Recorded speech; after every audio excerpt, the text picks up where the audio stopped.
মাননীয় পররাষ্ট্রমন্ত্রী ডক্টর খলিলুর রহমান আগামী 10 থেকে 12 এপ্রিল 2026 তারিখে মরিশাসে অনুষ্ঠিতব্য ভারত মহাসাগর সম্মেলনে অংশগ্রহণ করার উদ্দেশ্যে আজ 7 এপ্রিল ঢাকা ত্যাগ করবেন।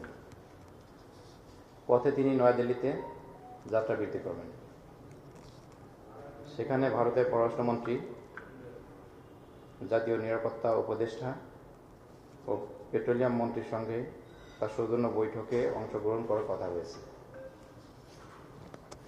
এসব বৈঠকে পারস্পরিক শ্রদ্ধা, আস্থা ও স্বার্থের ভিত্তিতে দ্বিপাক্ষিক সম্পর্কের স্থিতিশীলতা ও ধারাবাহিক উন্নয়নের উপর গুরুত্ব আরোপ করা হবে। বাংলাদেশ ও ভারতের মধ্যকার সহযোগিতার ক্ষেত্রসমূহকে ভবিষ্যতে আরও ফলপ্রসূ ও টেকসই পর্যায়ে উন্নীত করার লক্ষ্যে এ সফর গুরুত্বপূর্ণ ভিত্তি রচনা করবে বলে আশা করা হচ্ছে।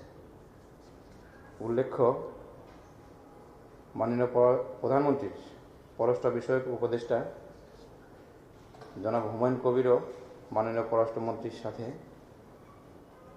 ভারতে যাত্রাবিরতি করবেন এবং মরিশাসে সম্মেলনে অংশগ্রহণ করবেন।